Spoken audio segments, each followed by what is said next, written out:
Hare Krishna devotees, please accept my humble obeisances. All glories to Srila Prabhupada. Welcome devotees to our morning Bhagavatam class. This morning we are continuing with Srimad Bhagavatam, Canto 1, Chapter 15, verse 29.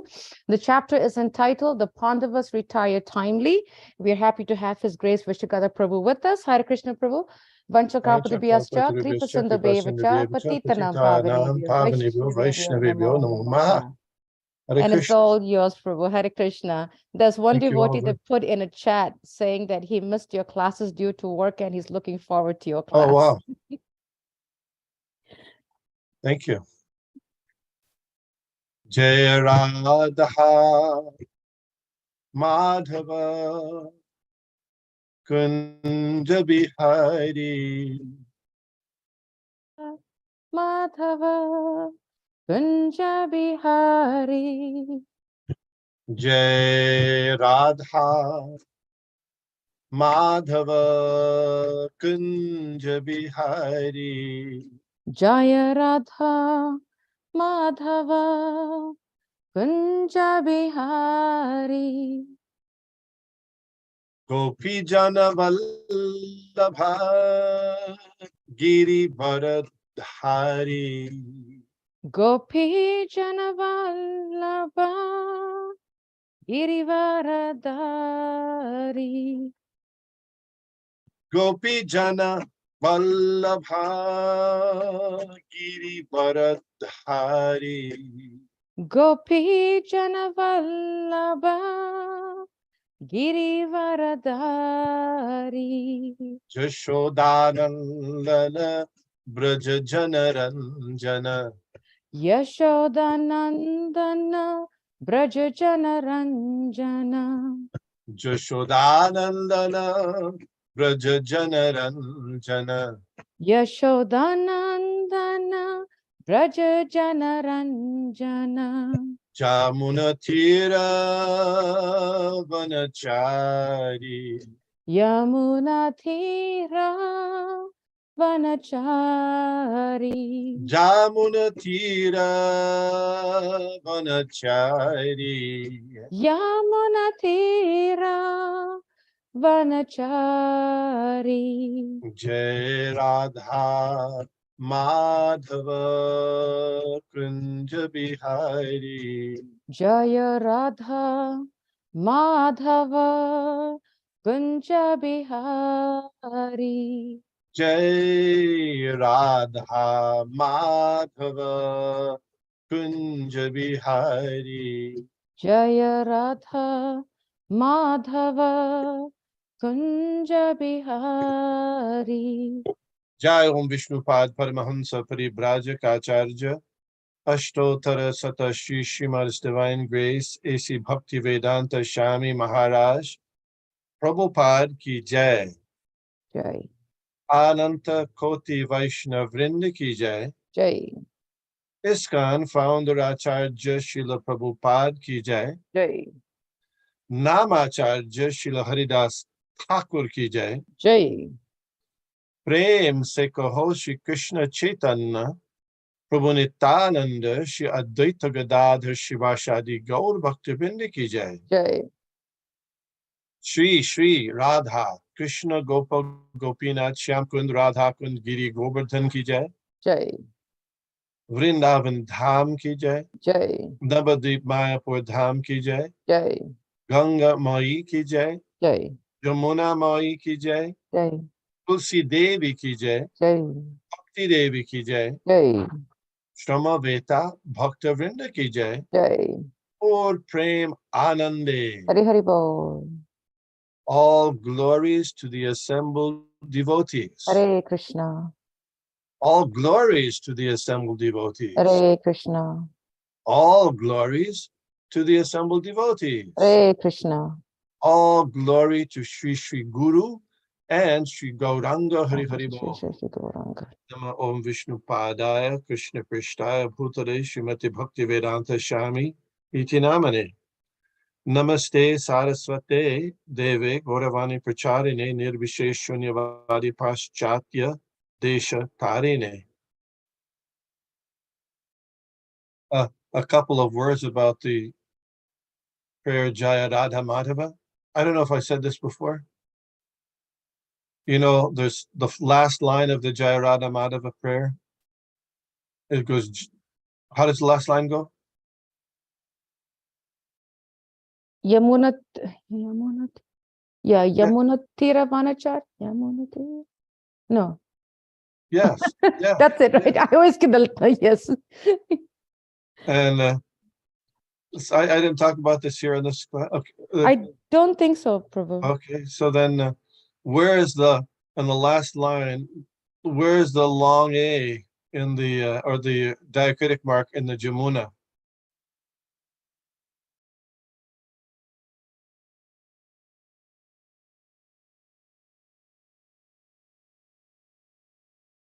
Is it Vanachari, Prabhu? That might be, but also in the beginning, and the word Yamuna. Where's the Yamuna. where's the diacritic mark? On the A? Which A? I don't think there's any. Oh, there is. There's one. There's one? Okay. Is that Na? Which the last A? The last A? That's what Ja- Nitikopal is Jamuna. saying. Yeah, that's what I thought too. The last one. But you know, I remember from the first when they first printed the Vaishnava songbook, it was in 1972, and it had the diacritic mark over the first A in Jamuna, Jamuna. And okay. And even way back then, I thought maybe that's a mistake. Maybe they made a mistake. The last one. But of course, I just, you know, those times I didn't think about it. So then it came up again. I was thinking about it again. So then I asked, well, I thought, is this a mistake? I don't know. Usually the Jamuna is the last A has a diacritic mark.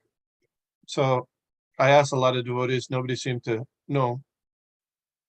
I searched in the Veda base. You know how you can do a search through the for Yamuna, and there's in Srimad Bhagavatam and other places, and there's many, you know, places where the Yamuna is mentioned. And I just took Srimad Bhagavatam. There were 61 places, and you know how many had a diacritic mark on the first day? Zero. So that fed my contention that perhaps it's a mistake. So then I I asked Jayadvaita Swami.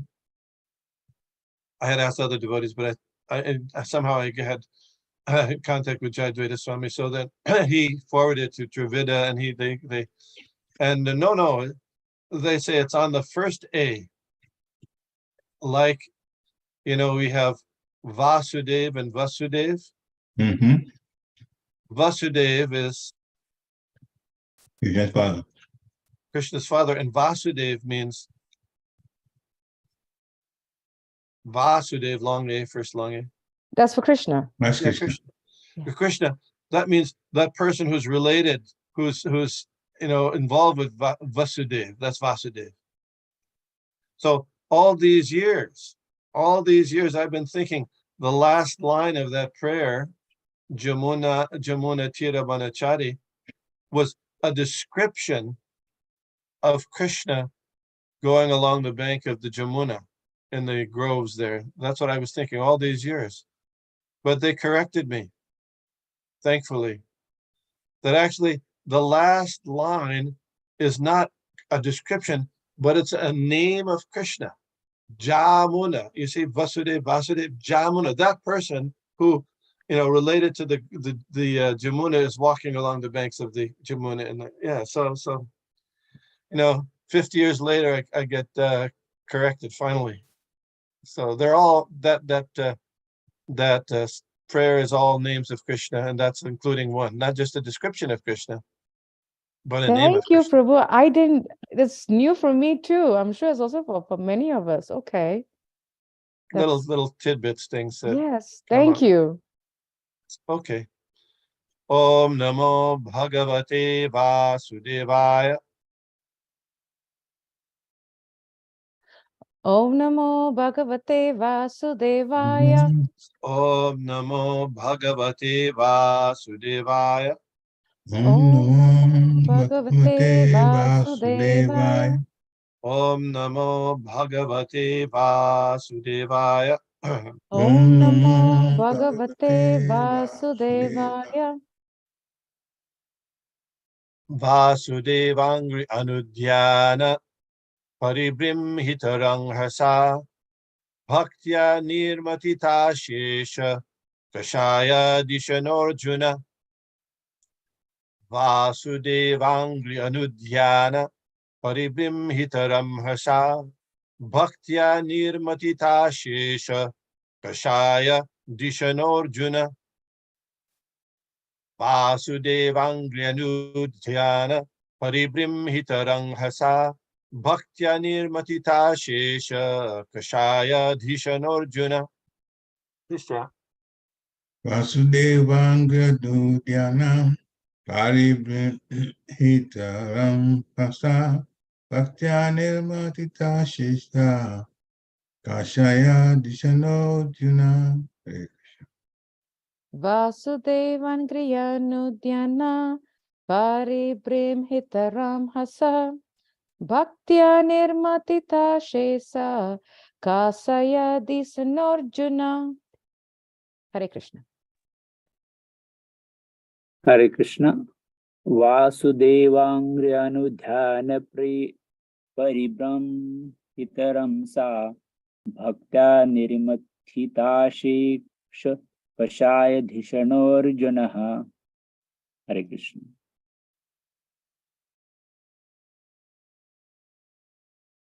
Vasudev Angri, the lotus feet of the Lord. Anudhyana, by constant remembrance. Paribrimhita, expanded. Ranghasha, with great velocity. Bhaktya, in devotion. Nirmatita, subsided. Ashesha, unlimited. Kashaya, dint. Dhishana, conception. Arjuna, Arjun. Just the words here are very nice. Vasudev Angri. So there are many words in Sanskrit for feet. You know, Angri is one. Do you know any other words for feet?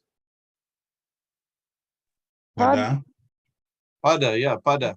Sri Guru Charana, or Charan, pada. Nitai pada Kamala, right? Nitai pada Kamala. And Charan also feet here. Angri, the lotus feet of Vasudev, Angri. And then the next word, Anudhyana. Anudhyana, you know, dhyana means what? Meditation. Meditation, yeah. Yeah, meditation, thinking, yeah. And anudhyana. Anu, the prefix anu means to go on doing it, continuing to do it, continuing anudhyana. Go on remembering, constant remembrance here in Srila Prabhupada translates it, anudhyana. So constant remembrance of the feet of Vasudeva, just like in the verse, asochan anvasochastvang, pragyavadangs cha bhashashe, gatasum agutasums cha, nanu sochanti pandita. Krishna was telling Arjuna that you're speaking learned words, but you don't you don't know what's really the situation. Those who are wise don't lament for the living or the dead. But the specific word there is anusochanti.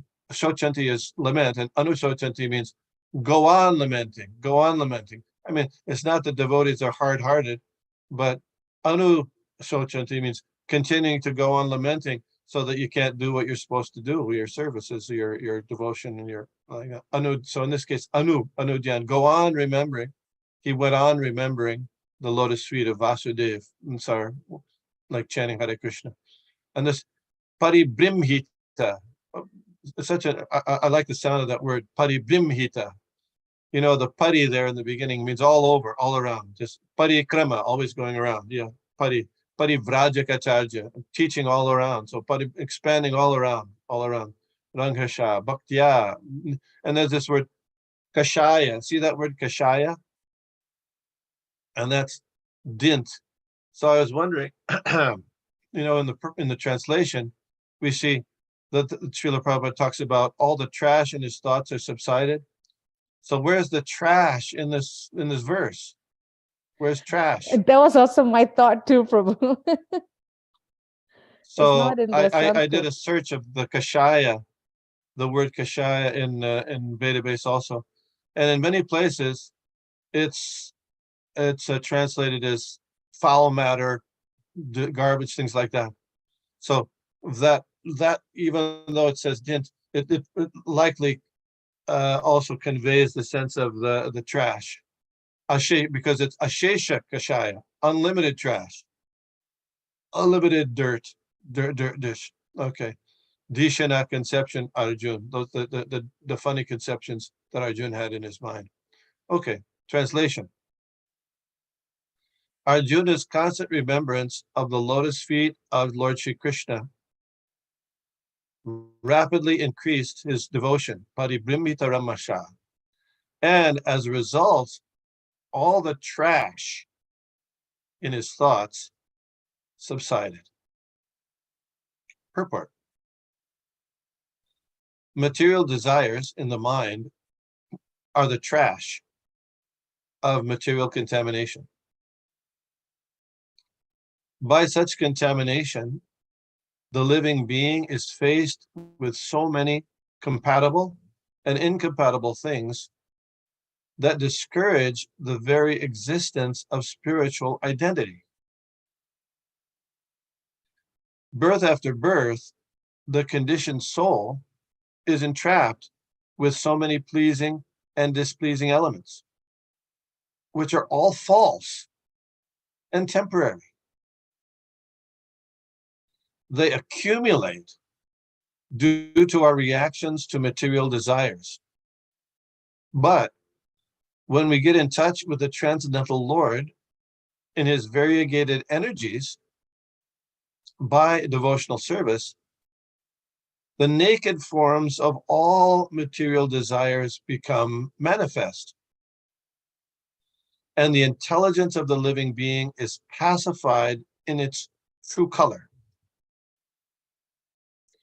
As soon as Arjuna turned his attention towards the instructions of the Lord, as they are inculcated in the Bhagavad Gita, his true color of eternal association with the Lord became manifest, and thus he felt freed from all material contaminations. Om Jnana Timirandhasya Jnananjana Shalakaya Chakshur Unmilitam Jena Tasmai Shri Gurave Nama Shri Chaitanya Manobhishtam Sthapitam Jena Bhutale Swayam Rupa Kadamahyam Dadati Shapandantikam Jai Shri Krishna Chaitanya Prabhu Nityananda Shri Advaita Gadadhar Shivashadi Gaur Bhaktivinoda Hare Krishna, Krishna Krishna, Hare Hare, Hare Rama, Rama Rama, Hare Hare. Before speaking, I'd like to first ask for permission and blessings of the devotees, and particularly those who are senior by age or advancement or advancement in Krishna consciousness. Hare Krishna. Hare Krishna. It's a beautiful verse describing in a nutshell the process of Krishna consciousness, of advancement in Krishna consciousness. Arjuna, after coming back from Dwarka, where he learned of the disappearance of his best friend, well-wisher, Supreme Personality of Godhead, was feeling bereft and unhappy, tremendously bereaving. And after explaining the situation to Maharaj Yudhishthir, he was pacified himself by remembering the instructions he received from Lord Shri Krishna on the battlefield of Kurukshetra, where at another time, some 35 or so years earlier, he was feeling bereft, unhappy, miserable, couldn't go on. And those instructions were so pleasing and beneficial that they enlightened Arjun to carry out his duty in Krishna consciousness. So those instructions were, as Prabhupada often said, not just meant for Arjuna to become free from illusion and to become steady and enlightened in Krishna consciousness, but for all of us. We can do the same, have the same experience if we apply ourselves to the process. Because Lord Krishna's, we hear that Lord Krishna's words, because Lord Krishna is the absolute personality of Godhead, everything associated with him has his same potency. So Lord Krishna is personally present in those words he spoke in the Bhagavad Gita to Arjuna. Sometimes people say that God is omnipotent. Have you heard that? All powerful, omnipotent. It's just a old way of saying all powerful. And one of the aspects of omnipotence is that whatever is associated with him has his potency, his name, his instructions, his form, his paraphernalia, his devotees, all carry with them the same transcendental potency as the Lord himself, because they're associated with the Lord. I was just reading, we just recently had the celebration for the appearance of Lord Ramchandra. So, as you know, Lord Ramchandra was banished to the forest for how many years? 14. Yeah. And the Pandavas, it was 13, with the last year incognito. So sometimes people get mixed up with that. Yeah. So 13 years, 14 years, for the 14 years. So at the time when he was banished by the request of his stepmother Kaikeyi, his brother Bharat, who she wanted to get the throne in Lord Ram's stead, was not in Ayodhya, where the banishment took place. So sometime later, Bharat was called and was informed of Lord Ramchandra's being banished to the forest. So immediately he went with a retinue of devotees, of army and priests, and even his mother Kaushalya and Kaikeya. They all went to search out Ram, Lord Ram, Sitaram. And what was his purpose? They wanted to bring Lord Ramchandra back. By that time, Maharaj Dasharat had already passed away. And so he wanted to bring him back because the devotees in Ayodhya, the residents of Ayodhya, were feeling very bereft and unhappy with Ram's absence. So he tried made all kinds of attempts to get Lord Ramchandra to agree to come back, but he didn't agree. He wanted to follow the order of his father, even though his father had passed away. So we see that promises that are made, they even survive the death of the promisee. Does that make sense? Those to whom the promises are made. Can you clarify that again, Prabhu, please? Yeah. Sure. Yeah. Parikshit Prabhu has it, got it. Yeah. So, for example, during initiation, devotees, they make a vow, no meat eating, no illicit sex, no intoxication, no gambling, and chanting minimum of 16 rounds daily, etc. So the spiritual master may have passed away, but that doesn't mean that the vow is gone. So the promisee means the person you made the promise to. So the in this case, Lord Ramchandra had agreed and to carry out the order of his father. And even though there were so many changes in circumstances, he insisted that he had to continue. So you know what Bharat did in after he was unable to persuade Lord Ramchandra. He asked for his shoes? Yeah, good, very good, very good. He took Lord Ramchandra's sandals, the shoes, yeah, and brought him back and then put him on the throne at Ayodhya. And every day he was coming there and worshiping the shoes. Chamara offerings of so many things. So just the shoes. Because the shoes, and this is Bharat, who is an incarnation, one of the expansions of the Supreme Personality of Godhead. So he's showing by his example also, even the shoes of God are worshipable. In fact, Lord Shiva was telling his wife, Aradhananam Sarvesham Vishnu Aradhana Param Tasmat Parataram Devi Tadiyanam Samarchanam. O Devi, of all kinds of worship, worship of Lord Vishnu is number one. Best. But even better than worship of Vishnu is worshiping things associated with Vishnu. Tadiya. Sometimes that's translated as the devotees or his paraphernalia, or can we also his name, his shoes, like that.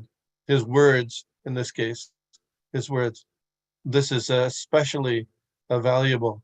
And in this case, Arjuna was remembrance of the Lord in his form as Bhagavad Gita. At the same time, it says he was remembering the lotus feet of the Lord. It says that, remember? See here, he's remembering the lotus feet. And it also said in the previous verse and in the purport, Srila Prabhupada said he's remembering Bhagavad Gita. So I don't know if he's doing those two things or they're the same. Usually, when we talk about Srimad Bhagavatam, we say that the Srimad Bhagavatam, the first two cantos, there was 2 lotus feet, right?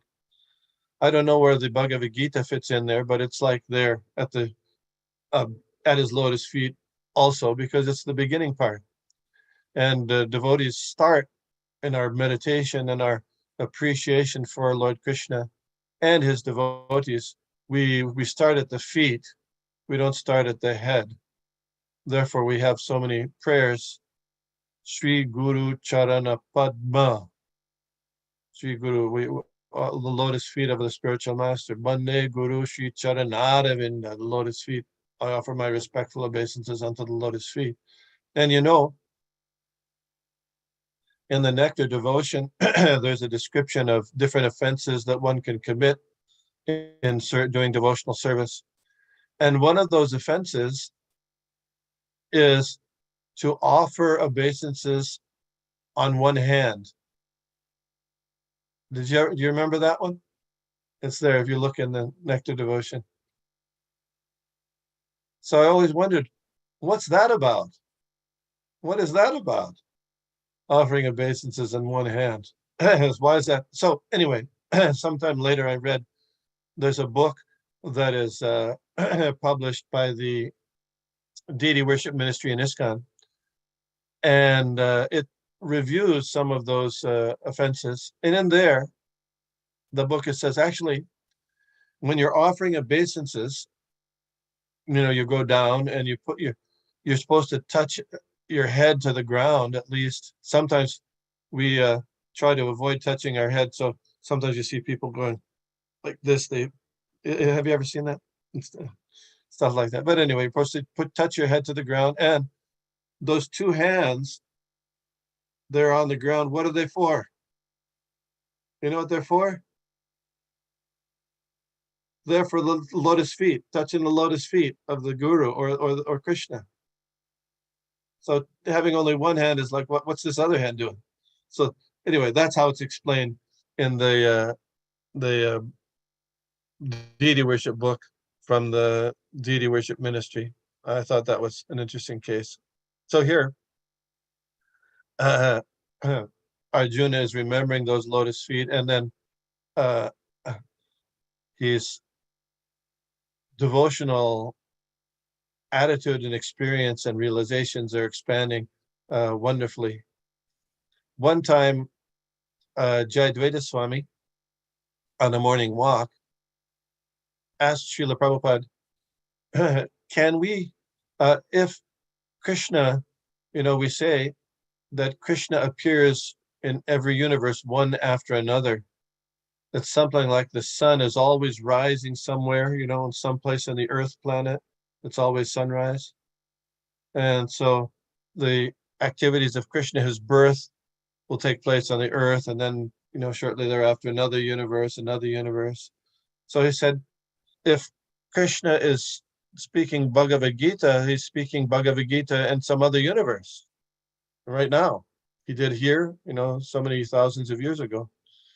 So can we go to the other universe where Krishna is speaking Bhagavad Gita and hear the Bhagavad Gita spoken by Krishna? So you know what Srila Prabhupada's response was? Any guesses? Yeah, you can guess. It's okay. If it's wrong, it's all right. Well, it's still it's a nice attempt. I think my worst guess would be probably he might say when you leave the planet, you go to that universe, you hear it. I don't know. Okay. That's yeah, Krishna. yeah. Hare Krishna, probably Hare accept my Krishna. apology. Probably knowing little bit about Srila Prabhupada, he must have said, why you want to go back to the material world again? Well, something similar. He said, you don't have to go to that universe. You got the Bhagavad Gita is right here. Krishna is still here. It's right here. He's speaking to you right now. You don't have to go to another universe. It's right here. Because these words of Krishna, the words of Krishna are absolute, and they're here for you right now. That was his response, at least at that time. So that's very, very instructive. In the Christian religion, they say in the beginning was the Word. How does it go? In the beginning, there was Word, and the Word was God. The Word was God, and the Word was with God, right? Yes, Yeah, yes, in the beginning I was missed the the other Word. half. Yeah. In the beginning was the Word, and the Word was with God, and the Word was God. Yes, Okay. yes. So that's, however the other people interpret it, we can interpret that as, yes, the word or the vibration or the instructions of Lord Krishna and his holy name, those are with God and they are God. Same principle. And that's the method for eradicating trash. Sometimes we get lazy and we don't want to take the trash out. Does that ever happen? In colleges, when kids go off to college and universities, sometimes they live in dormitories, that? And they get roommates. Sometimes they can choose their roommate, but oftentimes they can't choose their roommate. And the number one problem with roommates, especially in the first semester, is arguing over who's going to take the trash out. You know that? So there's trash. We got trash. What is that trash? Or junk? Trash, junk. It's here it's described as our material desires, and it's described here as ashesha, unlimited material desires. Wow. It's like a network of material desires, a net. They're coming up everywhere. It's like you see a demon with his head cut off, and then three heads come. it's there's so many material desires in the heart. Where are they coming from? Why do we have them? How's it coming? This is a important question. So Srila Prabhupada says here that they're coming, and he describes them as compatible and incompatible things. I was trying to understand what that means, So in the material sense, we have to think of what's I like this and I don't like that. I want to go after this. I'm trying to avoid that. That's our whole business. Figuring out what's compatible and what's incompatible. And we do that in this life and in so many lifetimes. And according to those activities, we develop a certain set of tastes that we feel are compatible. And we become conditioned to enjoying those things and searching out those things, forgetting about the actual situation that we're spirit souls, and our essential purpose is to understand God and learn to go back to God. These compatible and incompatible things, we're conditioned by them lifetime after lifetime. Sometimes it's seen that when a woman is pregnant, whilst the child is in the womb, she starts to have all these unusual tastes or desires. Maybe some of you had that experience, at least those are ladies. I don't know. It's not unusual. And where do those desires come from? Well, we can't say for sure, but some people will say that it's coming, those unusual desires that they had, it's coming from the child in the womb. She's imbibing those desires during her pregnancy because there's another soul coming in who's got conditioned desires, and that soul's desires are affecting the desires of the mother. Sometimes it's a particular taste in food or a particular interest in a certain thing. So that's very interesting. So we bring with us in this life many desires from previous lives. When the person, his name is Ian Stevenson, who took many research studies of children who had spontaneous memories of previous lives, usually when they're very young, before the age of 5, and they start talking about it. It's very common that the children's interests were conditioned by their experience in their previous lives. For example, a kid, at the age of 3 years old, starts to play setting up shop, selling soda. And remembered previously said this was a person in India who had a soda shop in a little village, and that was his occupation. So the desire carries over from the previous lives. And then in our this life, we're conditioned also by the environment that we experience here. There's so many, we have a family that has certain likes and dislikes, and we learn to like certain things and dislike other things. For example, I know that it was it's very grotesque, but in the West, some people, they eat liver. You know that? Isn't it? So you make a face to that. It seems disgusting. And I know that before I joined Krishna consciousness as a young boy, my father was very fond of that, but I thought he made me try it. I thought it was disgusting, but he thinks it's very nice. So you get conditioned to a certain sense of what's good and what's bad, and this is coming on from time immemorial. And those desires, they imprison us in a set of activities that it's very, very hard to break out of. And sometimes when you when you see the activities of other people from other cultures or other, families, then it becomes a little bit apparent that some of those desires that people are following and pursuing are kind of ridiculous or false. As Prabhupada says here, the naked forms of all material desires, which are false and temporary.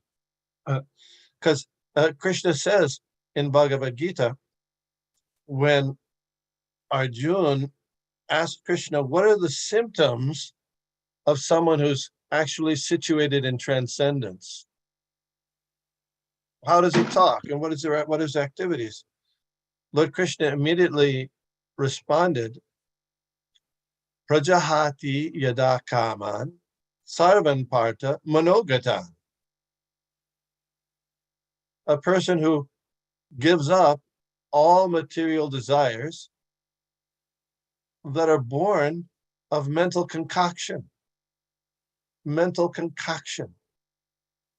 So we're thinking this is just those things are natural, but actually, as Prabhupada points out, they're false. They're temporary. They're only a result of mental concoction.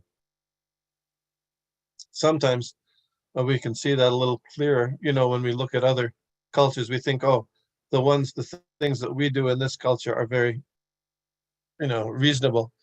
So, for example, I was reading about there's a common recreational activity in Mexico, which is sometimes it's people in the Southwest also practice, where they go, they get a little intoxicated on, what are they, tequila? Is it tequila? Yeah. And then there's a guy who has either a car battery or some kind of machine that generates an electric charge, volts. Have you seen this? So you got to hold both terminals of a battery, and then they turn on the volt and it shocks you. It's called tocos, máquina de tocos.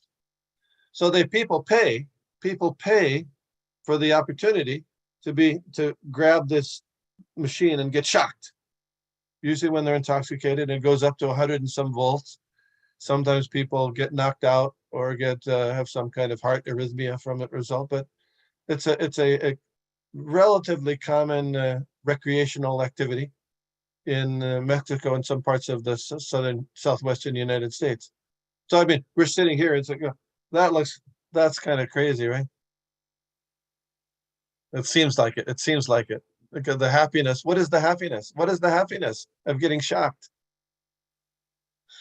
Well, but actually, according to this verse and according to the verse quoted in Bhagavad Gita, that's the nature of all kinds of material happiness. We have a certain kind of experience, and then in our mind we label it as happiness, when in fact it's just a sensation. That's all.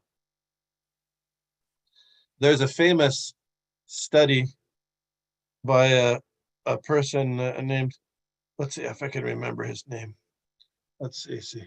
Howard Resnick, I think it is, back in the 1950s. And no, that's not his name. I'll get his. Howard Becker. Howard Resnick is somebody else. Howard Becker. And he was investigating how people get addicted to marijuana, which is very big nowadays because they're legalizing it everywhere. So most people would say, well, it's because of the addictive qualities of the drug, blah blah blah.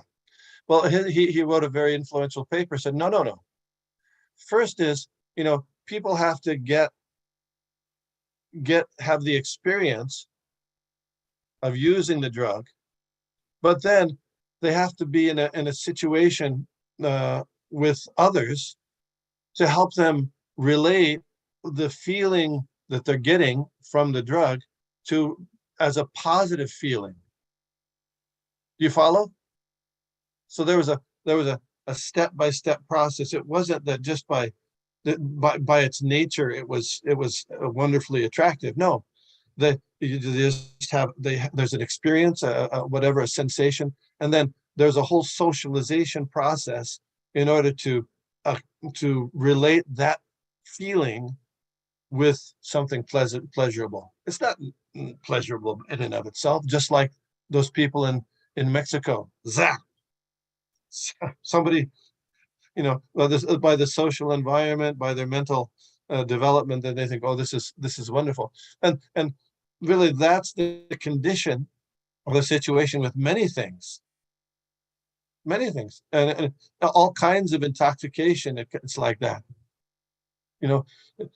If you people think about the first time they tried to drink alcohol, maybe you're one of those fortunate people who didn't. I tried it a few times. I thought it was disgusting. I never got beyond that. But but but by the social pressures and that's called conditioning. People think, oh, this is now. Then later they'll have people actually have jobs where they taste wine and say, this is good wine. And that's, this is especially good. You don't know that wine tasters people. That's a whole profession on the nuances of that. So according to this, these things are all just material concoction. Another thing well, I won't go into that now. But so how are we going to? We're used to all these material desires coming forward that are full of, are involving us and becoming, and taking away our time, taking away our energy, taking away our thoughts about what we can do in life.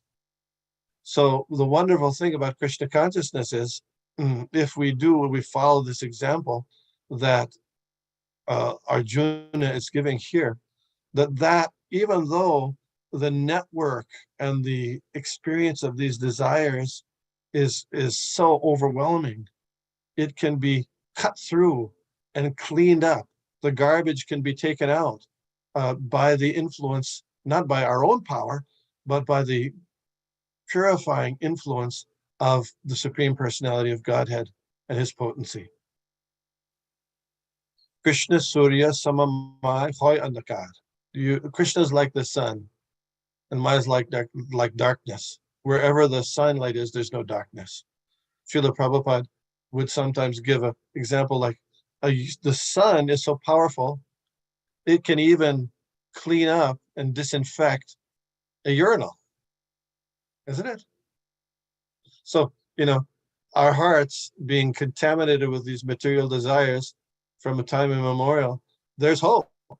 There's hope that we can get freed from those material desires, from the bondage of the material desires, by this method of constant meditation on Krishna in his various ways, in his instructions, in his name, in his service. Srila Prabhupada, desires, you can't get rid of desires. We cannot get rid of desires. But the Buddhists try to get rid of desires. But in Krishna consciousness, we say you can't get rid of desires. Our effort is not to get rid of desires, but to purify the desires. Instead of desiring so many things, we can desire to serve Krishna. Therefore, Lord Chaitanya said, Mukti, Bhukti, Siddhi, Kami, Sakala Ashanta. There's the people who are desiring liberation, Mukti, Bhukti, sense gratification, material opulence, Siddhi, or those who want, the yogis are usually after mystic siddhis, Sakala Ashanta. All of them are unhappy. Ashanta means not peaceful. Krishna Bhakta Nishkama. But the Krishna Bhakta has no desire. Ata eva shanta. Therefore, they're completely shanta. They're the only ones who are peaceful. So I was talking about that one time, and some smart guy, intelligent man in the back said, wait a minute. I thought in Krishna Bhakti, you want to serve Krishna. Isn't that a desire? He caught me, right? It's true. It's a true statement. Yeah. What do you mean you have no desire? You're saying about this Krishna, chant Hare Krishna, serve Krishna, blah, blah. Okay. Yeah. So when you say no desire, means no material desire. Material desires are you know, compatible and incompatible. Positive, negative problems come up arising. But Krishna, you can sit anywhere and remember Krishna's lotus feet, chant the holy name, and read Bhagavad Gita. That's anywhere, anytime, any place. So that's why Lord Chaitanya said, na dhanam, na janam, na sundarim, kavitam vajagadisha kamaye, mama janamani shari, bhavatad bhakti rahaitu kitvaye. So that'll be wonderful if we can follow that. In Srimad Bhagavatam, in the 6th canto, when Srila Prabhupada first came to Brooklyn, Henry Street in New York, they had opened the temple there in New York. This is the early 70s, 1971. And he was speaking in Srimad Bhagavatam about Parikshit Maharaj. And in the end of the 5th canto, as you probably know, Shukadev Goswami is describing all the kinds, the very varieties of hellish planets people go when they're involved in sinful activities following their material desires. So then, they're very nasty places to go. They're not vacation spots by any means. But so in the beginning of the 6th canto, Maharaj Parikshit said, well, you've told me about all these places where people can go. How is it in this life that we're going to be able to avoid that? So then Shukadev Goswami says, if you remember, he says, well, in this life, everybody has to, before they die, before their next life, before they die and go to the next life, they have to do atonement, prayaschitta, right? And then he talks about prayaschitta, the different kinds. Many people try to do prayaschitta by doing austerities or by doing vratas, by going to holy places, etc., different types of vows they take, austerities they make. So Parikshit Maharaj then responded, well, I mean, thank you for saying that, but the problem I see is that these people, we do these vows and we do these austerities, etc., and it's just like an elephant. They go take bath, and as soon as they come out, they spread dirt back on themselves with their trunk. So what's the use of this? So actually, Shukadev Goswami was testing Parikshit Maharaj, and he said, yes, you're absolutely right. And then he said, tapasa brahmacharjena samena cha damena cha tyagena satya sochabyam yamena niyamena va dehavag buddhi jamdira dharma gyasrade anvita kshipantyagam mahadapi benu gulmam ivanala. He said that you can go all through these austerities, vratas, etc., without Krishna consciousness. You can get rid of lots of sinful reactions, which is this, but the seeds of the sinful reactions remain in the heart. And they come up again at the first opportunity, just like the elephant throwing the dirt on the body again. So the seeds of material desire are the most subtle part of our karmic reaction. And, when it's springtime and all those seeds that are in the earth, they now start to come. So at a certain point in time, material desires come up again, even if you've done many. Shukadev Goswami said he made his conclusion. Ke chit kevalaya bhaktya vasudeva parayana agham dunvanti kartsneya niharam iva bhaskara. He said that the only way to free the heart and free the consciousness from all the material contaminations, all the dirt, is kevalaya bhaktya, full, unimpeded, constant devotional service to Vasudev, Krishna, Vasudev Angri here we're talking about. And just like when the sun rises in the morning, it dissipates all the fog, the darkness and the fog that may be on the way. Similarly, the sun of Krishna will rise in your heart and dissipate all those varieties of material contamination, trash that's sitting there for a long time in our hearts. And so that was Parikshit Maharaj's question and answer, Shukadev Goswami's answer. It was especially powerful for me because when Prabhupada said that, he gave the class on that verse, Kechit Kevalaya Bhaktya, that I was feeling a lot of anxiety because there was like 1,000 devotees in the temple. And I was wondering, how am I going to get prasadam? There's no place to stay. I couldn't even get in the temple room. It was so packed. I was looking in the temple room from the staircase outside, looking through to see Srila Prabhupada. But when he said that the son of Krishna will rise in your heart and dissipate all the darkness and fog and anxiety and problems, he did it with such power, strength, and realization that some of that rubbed off on me, you know? The truth of that. And the truth of that, you know, it's really important for me and all of us to remember that we can, that fact can be there, so that it helps us to remember to increase our service to make it as full as possible in the time that we have on this planet, Earth planet. Thank you very much. Hare Krishna. Thank you so Questions, much, Prabhu, comments? for such an informative class. Very, very nice. Would like to ask devotees if you have any questions, any clarification, you know, please do raise your hand. We have about 14 participants, so raise your hand so I can call upon you. Prabhu, when you were mentioning about, and I was thinking about myself because I do have this habit of doing this, is when you're talking about the deity ministry and how the essence or the meaning behind putting both the hands down. I know that I am guilty of not doing that. And I've always wanted to ask that question. I keep forgetting, is because one hand is holding the hair from not touching the ground and the other hand is on the floor. I mean, it's braided, but I don't know, Prabhu, if it's really proper, if you know, if the women's hair, even if it's tied up, that it falls on the, you know, it touches the ground.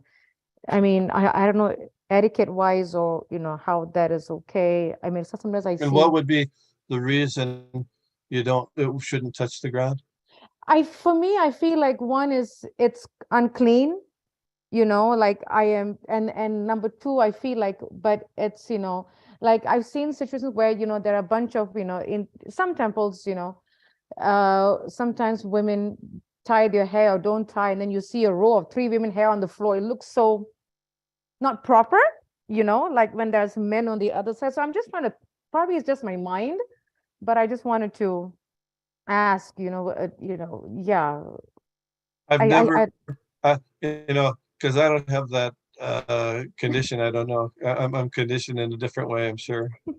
But so I don't really know. I've never heard any specific discussion about that. I could think about it. You know, Yeah. I know that, you know, there was a false guru by the name of Rajneesh. Yes, You know Rajneesh? I've heard his name. Yeah, he was a guy from India, but then he he had his followers, and he started some kind of ashram in Oregon called Rajneeshpuram. And anyway, he didn't teach according to the Vedic. He taught pretty much sense gratification as the purpose of life, but in a very, you know, couched in Indian ways. But one thing he used to do is that when he would come, he'd arrive at some place, the women would bow down and they'd put their hair on the ground, and he would then walk on the hair as a kind of showing his masterhood of the ladies. So I don't know if that's somehow traditional or not, but so putting one's hair on the ground is could be considered dirty, but then of course putting your head on the ground could be considered dirty too. No, putting your head on the ground is dirty. So for Rajneesh, I wouldn't advise it, but for Krishna, I don't see, because that's what we're doing. We're putting our head, our hands, any part of the our pranams is we're putting it down in a lowly condition because we're doing it in front of Lord Krishna. To even though, yeah, it is a dirty condition to go down on the ground. So I don't have any specific instruction that was given by Srila Prabhupada or anybody else that I know of, but that would be my take on it. And what is other Thank you, things? Prabhu. I think personally, I was just thinking, I think I'm just so conscientious of the hair being seen by others, because we always taught in deity worship, to tie, braid, cover, and then if the braid falls, I think it's just my mind because I'm so conscientious of the aspect of Conscientious. just but I need to put both my hands, not put one and hold the other one with it. Yes, thank you for the clarification. Yeah. I don't. Even in the olden days, we're talking this early 70s. Ladies used to also offer dandavats, Cool. Yes. full Yes. dandavats, and at a certain point, I don't have any information that Srila Prabhupada had any instruction in this area. I don't know, but it became the standard that ladies don't offer full dandavats. I don't know why that is. As far as I know, it didn't come from Srila Prabhupada, but I don't know. We could ask Mother Malati or Mother Vishaka. But you can look in old movies. You ever seen the original Hare Krishna people film? Yes, And you see Prabhu, ladies, the yes. ladies are there offering their full dandavats.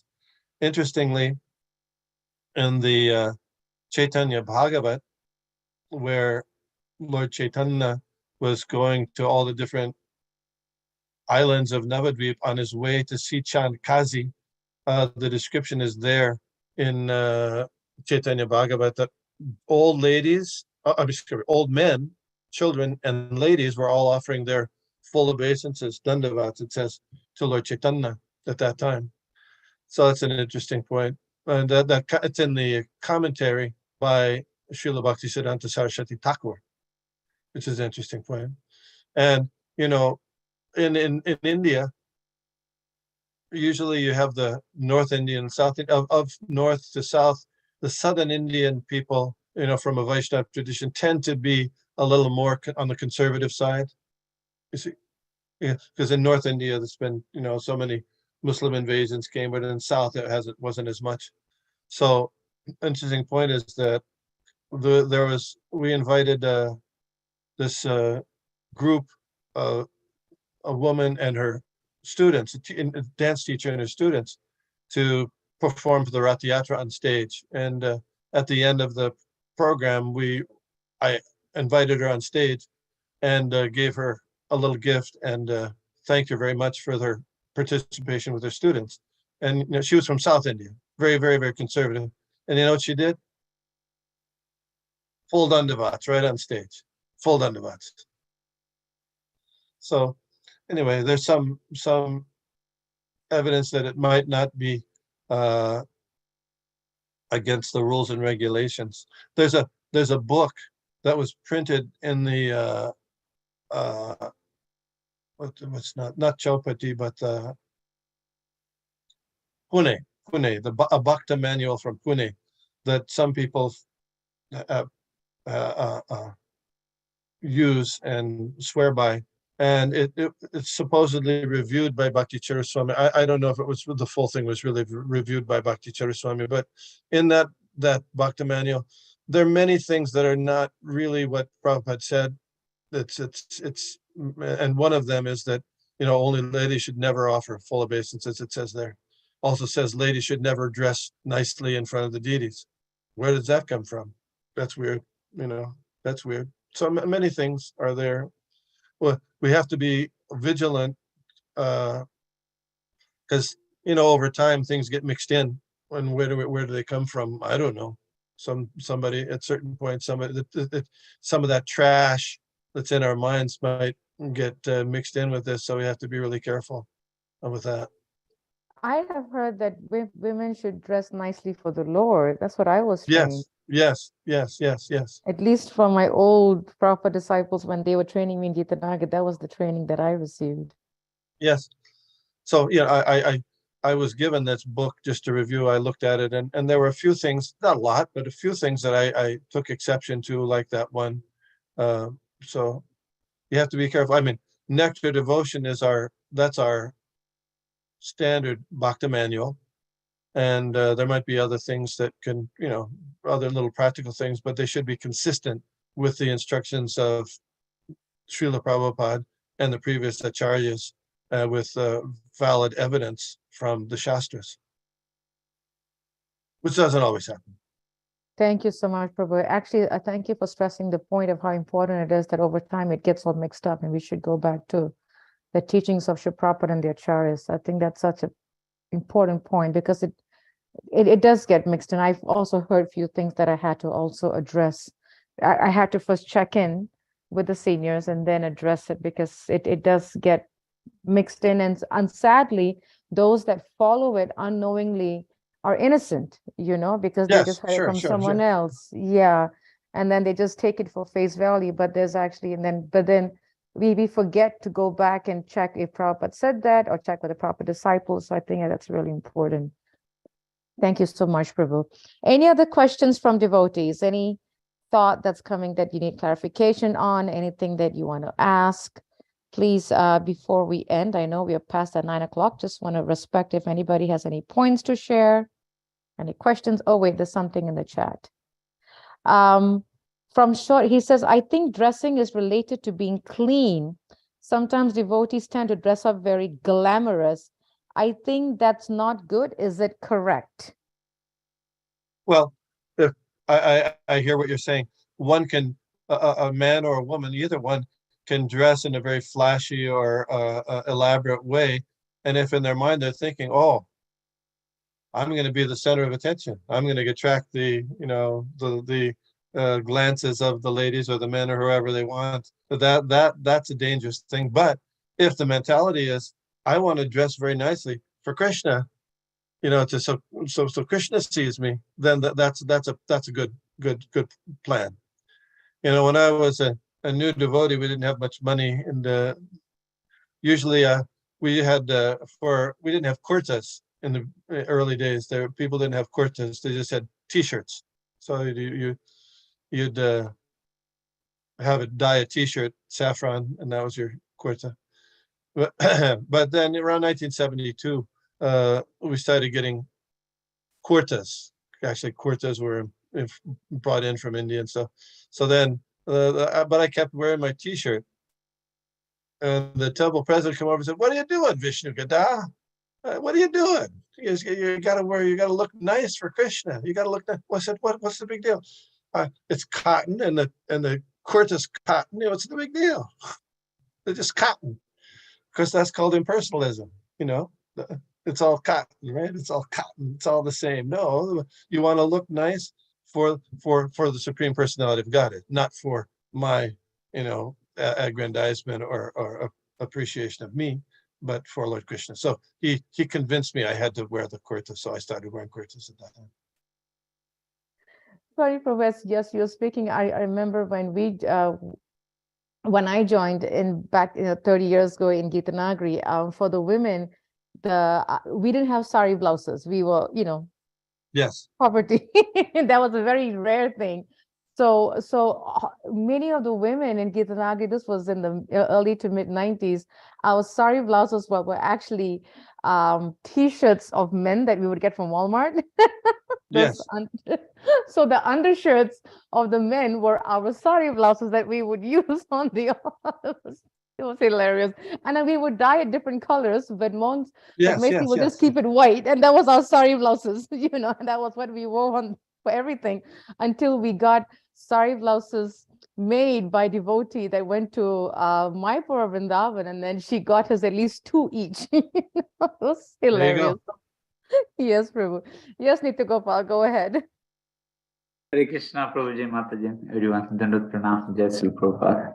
Yes, when we are discussing the point of touching the hand when you're taking darshan, I was thinking on the point we touch our forehead on the lotus feet of the Lord or on the ground, and it is said that our all fortune or the book of life is written in the forehead. When you bow down, we are asking blessings to purify that or make change so that we can follow good things in the life. There's a saying that everything is written our whole life in the forehead, and when you offer that, it gets purified. And where's that written? Yes, I haven't read, but it's a very common thing. Lalat mein jo likha hai wo hota hai. That is said in Hindi. Lalat means forehead, and basically your fortune is written in the forehead. That's written in your forehead and your palm also. Sometimes Correct. in your feet, right? Okay. Whatever it is, we're going down. We're offering it to the Supreme Personality of Godhead. Take us, please. Direct us in the proper way so we can be your servant. Correct. Okay. Thank you. Thank you. Thank you. Interesting point. Thank Okay. you. Thank you so much, boys, for such a wonderful discussion, nice questions, and thank you for a wonderful class, Prabhu. As always, Vanchakaptibhyascha, Kripasindabevacha, Patitanam Pavanebhyo, Vaishnavebhyo Namo Namaha. Srila Srila Prabhupada ki Prabhupada jai. ki jai. Have a wonderful day, devotees. Hari Hari Bol. Hare Krishna. Thank you. Hare Krishna. Hare Krishna. Jai Shri Prabhupada. Jai Shri Prabhupada. Hare Krishna. Hare Krishna.